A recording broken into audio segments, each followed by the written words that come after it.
través de los links patrocinados o de afiliación le generan comisiones a estos youtubers. Claro.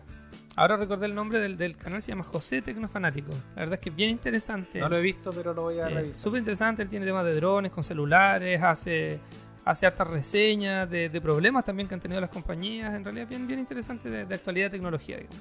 Y solo para terminar, Felipe, el concepto de inbound, que esto surge de una empresa que se llama HubSpot, y si ustedes buscan HubSpot en Google, o si alguna vez han buscado algún tipo de contenido relacionado con marketing digital, yo les aseguro que los van a encontrar a ellos. Sí. Ellos generan mucho contenido de mucho valor. Yo soy un seguidor de ellos, obviamente, y la finalidad de ellos es que después uno le compre un software. Claro.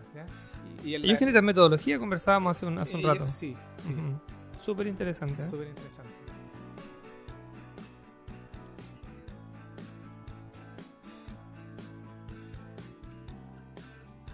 En nuestra sección de neurociencia, Felipe nos va a hablar de la neurociencia del miedo y cómo combatirlo.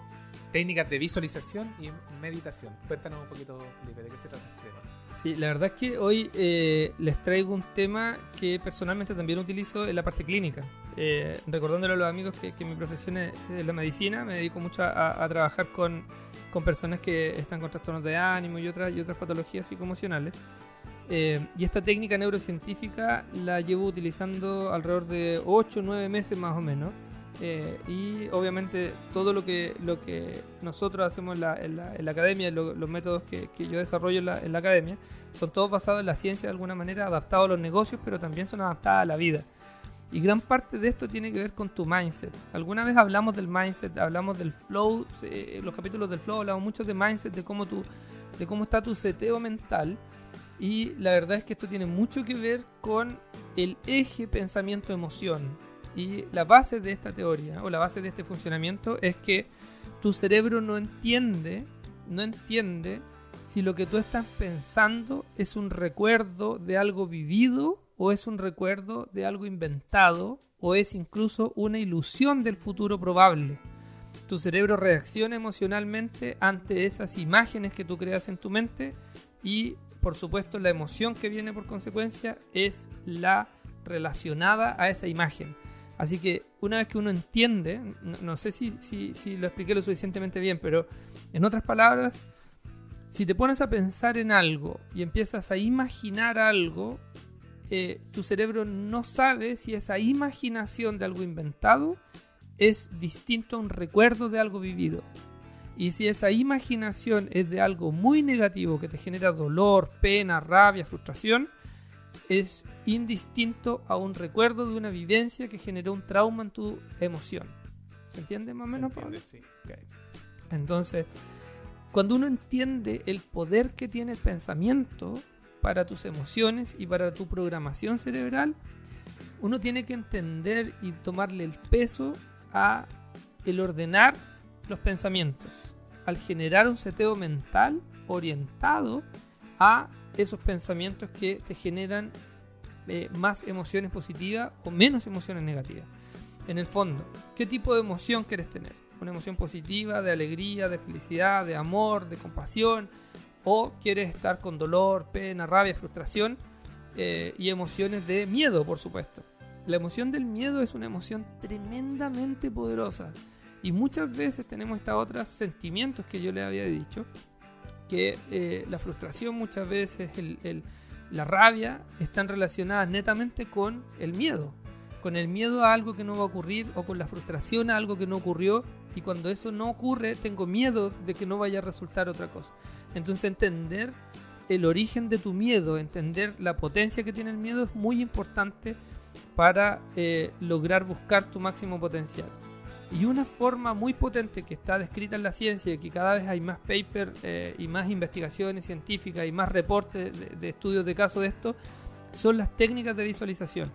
Y la verdad es que muchas de estas técnicas de control de las emociones o de neuroprogramación vienen de conocimientos orientalizados, que son, a mi punto de ver, son mucho más experimentados respecto del control de las emociones y de cómo podemos de alguna forma ser mucho más saludables desde el pensamiento. A grandes rasgos, y esto es bastante simple, yo sé que todas estas explicaciones medias científicas pueden ser medias complejas, entender que lo que tú piensas afecta tu salud emocional. Es tan básica como es. Y si tú piensas algo positivo y te llenas de pensamientos e imágenes positivas en tu mente, vas a tener una consecuencia emocional positiva. Es súper importante, por lo tanto, el entender que el tipo de imágenes que tú te crees en tu mente va a impactar positivo o negativamente con tu emoción. Así que la neuroprogramación, que es mucho de lo que hace la neurociencia, es específicamente eso. Si te alimentas continuamente de morbo, guerra, noticias, que personalmente no veo noticias en la televisión hace más de 6 años más o menos que yo ya dejé de ver noticias en la televisión, me nutro emocionalmente o me nutro intelectualmente de aquella información que me hace bien, que me genera emociones positivas, donde yo puedo aprender cosas positivas, donde puedo desarrollar mi cerebro y puedo desarrollar mis habilidades para alcanzar el máximo potencial que yo quiero conseguir. Si de alguna forma dejas de alimentarte intelectualmente de aquella información que te hace daño, tus emociones van a estar más preparadas para estar orientadas hacia lo saludable, emocionalmente saludable. Así que es súper importante definir qué tipo de emociones quieres sentir en el día, qué tipo de persona quieres ser en el día y por lo tanto, en consecuencia, entrenar a tu cerebro para tener esas imágenes la mayor parte del día. Oye, Felipe, me surgen un par de dudas, varias la verdad. Dale. Una de ellas es cuánto de ese miedo afecta a gente que, por ejemplo, deja su trabajo y dice voy a emprender, y porque hay un porcentaje importante de emprendimientos que quedan en el camino. Por supuesto que sí. Claro, y qué tan cuán importante es el factor miedo en ese fracaso. Y por otro lado, no sé si me arranco un poquito del tema, con el tema de la depresión. Si esto tiene que ver un poco con la depresión que padecen algunas personas, ¿cuánto afecta el factor miedo en esa emoción? El paradigma como de la depresión es mucho más complejo como para poder tratarlo en pocos minutos, pero hoy en día hay 2 paradigmas importantes. Voy a responderte primero lo del trastorno del ánimo. El paradigma tradicional tiene que ver con el nivel de neurotransmisores que tu cerebro está produciendo y que por algunos motivos este nivel de neurotransmisores baja en algunas hormonas y sube en otras. En general baja y por eso se llama depresión, porque es una depresión de neurotransmisores. Ese es el modelo, el paradigma tradicional. Sin embargo, hay un paradigma un poco más neurocientífico, más moderno, más de descubrimiento de las universidades, que lamentablemente la medicina tradicional tarda mucho en adquirir dentro de su proceso. Uno de los sesgos de por qué yo soy un poco más poco ortodoxo con la medicina es que yo tomo muchos de los descubrimientos recientes que no le hacen daño al paciente, sino que le hacen bien, y los utilizo rápidamente y no espero a que las guías clínicas internacionales o los libros que pueden demorar 10 años más o menos en adquirir este conocimiento lo masifiquen. Eso es parte de la innovación en salud también, y ya vemos varios médicos que estamos ligados a esa forma de trabajar. Existe este otro paradigma neurocientífico que habla de que la depresión se produce por múltiples factores. Dentro de esos factores están los factores nutricionales, los factores de inflamación persistente de tu cuerpo, factores, por supuesto, espirituales, en donde tienes una desconexión respecto de las cosas que son trascendentales para ti, y por supuesto los efectos familiares de tu entorno que también provocan de alguna manera este daño o esta enfermedad propiamente tal del ánimo, que es una enfermedad. El ánimo también es parte de tus órganos, es parte de tu funcionamiento, y si tu ánimo está mal, por supuesto tu metabolismo y tu cuerpo no va a funcionar bien. Así que el tema de la depresión es súper interesante, mirar los distintos paradigmas que hay hoy día respecto a la depresión y cómo ciertos paradigmas tratan de integrar más conocimiento moderno y también ancestral, dándole una mirada bastante más moderna respecto a la física cuántica, respecto a la espiritualidad, respecto de energías también, respecto de bioelectromedicina, respecto de muchas áreas de la medicina, mirándolo de una manera mucho más integral que solo neuropsiquiátrica. De hecho, una de las críticas más grandes que tienen los psiquiatras innovadores es que la psiquiatría es una de las pocas especialidades que no mira el órgano que trata. La psiquiatría trabaja con el cerebro, sin embargo, muy pocos psiquiatras te piden resonancia, escáner o alguna otra técnica de imágenes en donde se ha demostrado que el cerebro de una persona depresiva trabaja de una manera distinta y tu abordaje terapéutico puede ser muy diferente si tú eres capaz de tener una resonancia funcional de un paciente con depresión. Así que hay mucho de tecnología que todavía la psiquiatría no se está utilizando por un paradigma bastante más clásico del abordaje. Respecto de cuán importante es el miedo en el fracaso de los emprendimientos, yo te diría que es una de las principales causas. Cuando las cosas no van bien y cuando no estás generando lo suficiente, cuando tienes problemas familiares respecto a tu emprendimiento, cuando sientes poco apoyo, cuando te sientes solo, cuando te dicen que no en las ventas, cuando tienes muchos rechazos, cuando tu producto no se vende, todas esas situaciones son situaciones que te van generando miedo. Y si no eres capaz de tener sesiones de programación hacia el positivismo, es muy probable que ese miedo te consuma, te enferme y te genere un trastorno de ansiedad, un trastorno de pánico, un trastorno de angustia, y lo único que quieras es reventar. ¿Ok? Los sabios emprendedores dicen: si estás cansado, descansa. Si tienes miedo, detente. Si tienes angustia, llora. Desahógate. No abandones. Si tu negocio va mal porque tu negocio no tiene ningún futuro en el mercado, cámbialo pronto. Por favor, cierra tu empresa rápido.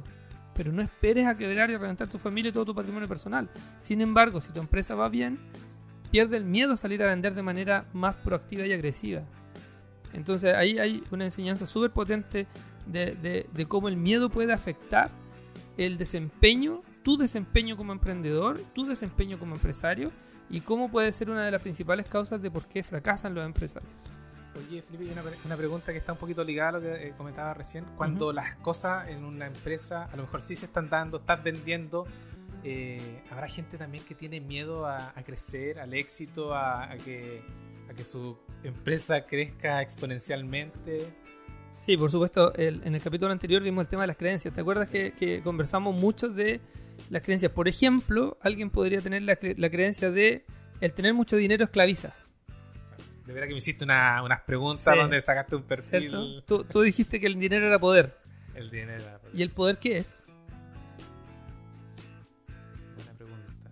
¿Viste? Entonces ahí cuando uno empieza a indagar en las creencias basales, en las creencias personales, una persona va encontrando ciertas cosas que no están en sintonía con tus valores personales. Entonces las creencias generalmente van ligadas con tus valores. Pero si no tienes una definición clara de tus creencias, muchas veces puedes tener estas fugas mentales o estas fugas emocionales que van a afectar de alguna forma tu desempeño.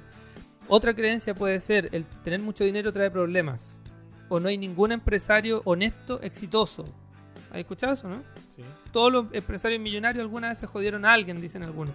La verdad es que son todas creencias limitantes. Yo conozco muchos empresarios que han hecho su riqueza ayudando a los demás, solamente con emprendimiento social, y por eso queremos hoy, en este capítulo, hablar un poquitito del impacto del emprendimiento social o las empresas con propósito, que estoy muy ligado, amo las empresas con propósito, algo que me mueve mucho. Así que, por supuesto, el miedo y cómo enlazar estas creencias limitantes respecto al miedo. Tengo miedo a crecer, tengo miedo a ser millonario, no me merezco el tener mucho dinero, tengo miedo a ir a hablar con una empresa muy grande, tengo miedo a sentarme con el gerente general de una empresa que vende 10.000 millones de pesos al año. Tengo miedo a sentarme con una empresa que tiene 7.000 trabajadores en Chile. Tengo miedo a sentarme con los directorios. Si tienes miedo a enfrentarte a esas situaciones, lo más probable es que te cueste mucho más crecer hacia clientes grandes y entregarle un servicio de calidad, aunque seas un empresario autónomo, individual. Si el talento no tiene por qué estar en una empresa que tenga 80, 100 trabajadores. El talento puede estar en una empresa que tiene 40, que tiene 10, que tiene 2, que tiene 4. En realidad no va de la mano con el tamaño de tu empresa ni con el nivel de facturación inicial. Ahora, va de la mano con tu planificación y va de la mano con qué tan diferenciado estás, va de la mano de cómo el mercado está viendo el valor de tu producto y un montón de otros indicadores que hemos ido hablando en algunos de los capítulos. No sé si nos estamos yendo un poco al tema, pero no sé si te queda claro más o menos de cómo el miedo impacta. La forma más fácil entonces de reprogramar esta imaginería es a través de la meditación. Una de las herramientas más poderosas hoy día de la medicina psicoemocional es la meditación.